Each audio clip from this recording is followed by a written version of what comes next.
नाज़रीन, इस वक्त हम अलावे बीबी दरबार में मौजूद है, जहाँ पर शहज़ादी कुरैन जनाब फ़ातिमा ज़हरा सलामुल्लाह अलैहा दुख्तर रसूल अकरम सल्लल्लाहु अलैहि वसल्लम के नाम से अलम मंसूब है, जिसकी 375 साल की तारीख़ है। निज़ाम में दक्कन ने यहाँ पर आशूर खाना तामीर करवाया था और यहाँ से हर साल यौम आशूरा यानी 10 मुहर्रम को अलम बीबी बरामद होकर 7 किलोमीटर का सफ़र तय करते हुए मस्जिद इलाही चादरघाट पर पहुँचकर इख्तिताम को पहुँचता है। इस जुलूस के हमरा तकरीबन 24-25 अंजुमनें मातम का नजराना, हर साल खूनी मातम का नजराना पेश करती हैं। तो इस साल कोविड-19 के चलते जुलूस तो निकलेगा। यहाँ पर इससे कबल कि हम आपको तमाम जानकारी दें, ये बता दें कि अलम बीबी का जुलूस जो है वो जुलूस निकालने की ज़िम्मेदारी हुकूमत की है, किसी फ़र्द की नहीं है। ये अलम मुबारक जो है दरअसल निज़ाम हुकूमत में जब उठाया जाता था 1947 में हिंदुस्तान आज़ाद होने के बाद, जब जवाहरलाल नेहरू ने निज़ाम स्टेट को हिंदुस्तान में मर्ज किया और हिंदुस्तान में इसको मर्ज करते वक्त निज़ाम दक्कन ने हुकूमत हिंद से ये माहिदा किया था कि यौम आशूर को अलम बीबी का जुलूस निकालना ये हुकूमत की ज़िम्मेदारी होगी। तो तब से आज की तारीख़ तक यहाँ पर मुत्तहिदा आंध्र प्रदेश की हुकूमत की ये ज़िम्मेदारी थी कि आशूर के रोज़ ये अलम मुबारक बरामद हो, जुलूस बरामद हो। अब जब अलहदा तेलंगाना तश्कील पाया है तो तेलंगाना रियासत की जो हुकूमत है उसकी ये ज़िम्मेदारी है कि यौम आशूर अलम बीबी का जुलूस निकाले। ये जुलूस तो किसी कीमत में बरामद होगा और जिस रास्ते से ये हर साल अलम मुबारक गुज़रता है उन्हीं रास्ते से गुज़रता हुआ मस्जिद इलाही पहुँचेगा। कोविड-19 के चलते जुलूस नहीं निकलेगा ऐसी कोई बात नहीं है, हुकूमत ये जुलूस निकालेगी। अब ये तक पाना है कि अलम मुबारक जो हर साल हाथी पर बरामद हुआ करता था वो हाथी पर बरामद होगा या कुछ इसमें तब्दीली आएगी। और मातम जो इस जुलूस में हुआ करता था 25 अंजुमनें जो इस जुलूस में मातम का नजराना, खूनी मातम का नजराना पेश करती थी, आया उसकी इजाज़त हुकूमत इस बार देगी या नहीं, या क्या तब्दीली इस जुलूस में लाई जाएगी। इसी के मद्देनज़र भी आज हुकूमत की जानिब से एक मीटिंग मुनक़िद की गई थी जिसमें शिया फ़िरक़े से ताल्लुक़ रखने वाले मुख्तलिफ़ उलमा व ज़ाकिरीन और दीगर तंजीमों के वाबस्ता हज़रात ने उस मीटिंग में शिरकत की, जिसमें मजलिसी MLC रियाज़ुल हसन अफंदी अलमारूफ़ गोल्डी मौजूद थे और मजलिस इत्तेहादुल मुस्लिमीन के 2 रुकन असम्बली अहमद पाशा क़ादरी और मुमताज़ अहमद ख़ान मौजूद थे और मौलाना सैयद वहीदुद्दीन हैदर जाफ़री साहब क़िबला अखबारी मौजूद थे। इसी तरीक़े से Shia Waqf board member doctor Nisar Hussain Haider Agha इस मीटिंग में मौजूद थे और जिस आशूर खाने में हम ठहरे हैं अलावे बीबी में, यहाँ के मुतवल्ली भी उस मीटिंग में मौजूद थे। बादशाह आशूर खाने के जो मुतवल्ली हैं वो भी मौजूद थे। बहरहाल इस तरह हर किसी ने अपने अपने ख़यालात का इजहार किया, जिसमें रियाज़ुल हसन अफंदी अलमारूफ़ गोल्डी ने कहा कि हर साल मुहर्रम से क़ब्ल दारुस्सलाम में इंतज़ामात के सिलसिले में एक मीटिंग मुनक़िद हुआ करती थी, लेकिन इस साल कोविड-19 के चलते वो मीटिंग मनसूख कर दी गई। लेकिन तमाम जो इंतज़ामात मजलिस इत्तेहादुल मुस्लिमीन किया करती थी वो उसका आगाज़ हो चुका है, जैसे कि बिजली हो या पानी हो या सड़क के मरम्मत के काम हो या कि आहक पाशी के काम हो, इन तमाम चीज़ों का आगाज़ हो चुका है, उनका ये कहना था।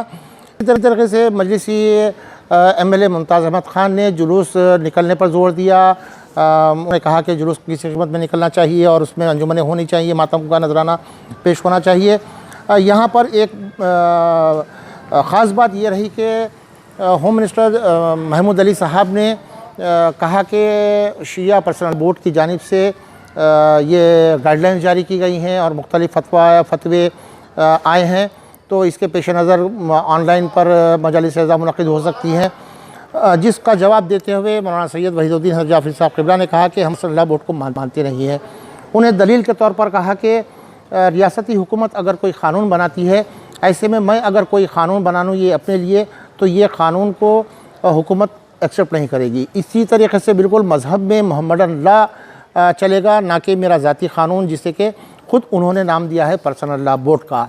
तो इस तरह से हम इन्हें मानते नहीं हैं। और फतवे की जब बात आती है तो हम फतवे तो किसी के नहीं हैं, किसी मुजतहिद की तक़लीद में हम नहीं हैं, हम तो इमाम ज़माना की तक़लीद में हैं, तो फ़तवों का असर हम पे नहीं होगा। हम तो चाहते हैं कि इस जुलूस में खूनी मातम हो, मजालिस अज़ा की आज़ादी हो।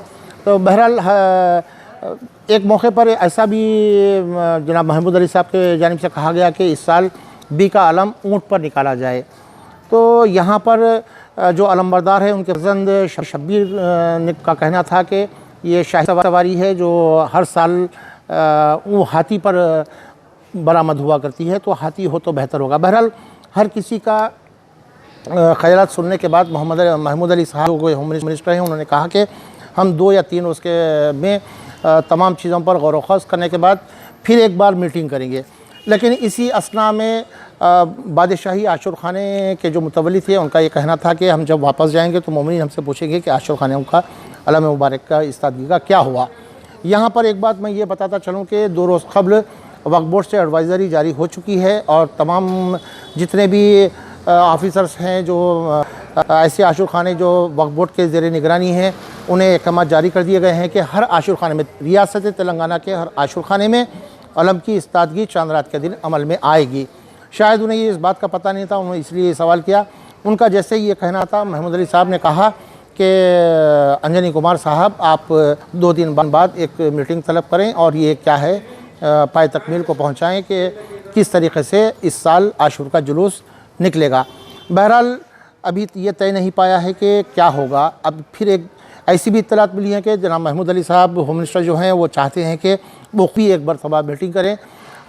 हम तो यही कहते हैं कि अगर हुकूमत के साथ कुछ बातचीत होती है तो कोई एक हल निकल सकता है, क्योंकि कल ही हैदराबाद सिटी पुलिस कमिश्नर का एक ऑडियो क्लिप मंजर आम पर आया है, सोशल मीडिया यूट्यूब पर वो अपलोड किया गया है, जिसमें वो कहते नज़र आ रहे हैं कि घर में मातम करें और जुलूस में ना आएँ। तो वो तो अपना जहन बना चुके हैं, ऐसे में उनसे कोई बातचीत कोई एक पाए तकमील को नहीं पहुँचेगी, ना कोई हल बरामद हो सकता है।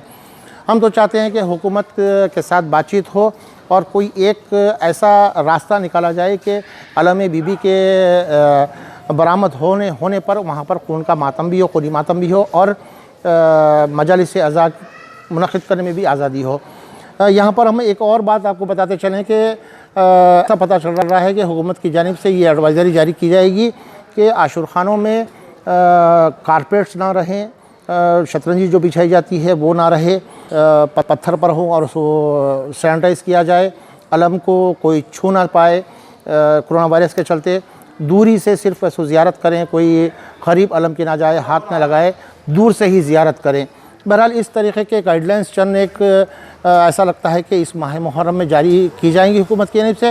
ये तो खैर मुख्तलिफ़ आशुर खाना जात में जो ज़ायरीन आएंगे उन्हें अलम के करीब जाने की इजाज़त नहीं दी जाएगी, ये एडवाइज़री एक अलग है। यहाँ पर मसला जुलूस निकलेगा या नहीं निकलेगा ये नहीं, जुलूस तो निकलेगा। जुलूस में जो खूनी मातम हुआ करता था वो होगा या ना होगा, इसकी इजाज़त हमें हुकूमत से लेनी चाहिए। बहरहाल मुख्तलिफ़ रास्ते हैं, कोई एक हल बरामद हो। हम उम्मीद करते हैं कि हुकूमत कोई एक बीच का रास्ता ऐसा निकालेगी कि यौम आशूरा अलम बीबी जब बरामद होगा तो खूनी मातम का नजराना भी पेश किया जाएगा। अब देखना है कि इस सिलसिले में जो हमारे आज मीटिंग में गए थे कई एक हज़रात, वो क्या एक बीच का रास्ता निकालने में कामयाब होते हैं। इंशाल्लाह बहुत जल्द 2 या 3 रोज़ में ये भी हल सामने आ जाएगा। अब देखते हैं हुकूमत कितना हमारा साथ देती है।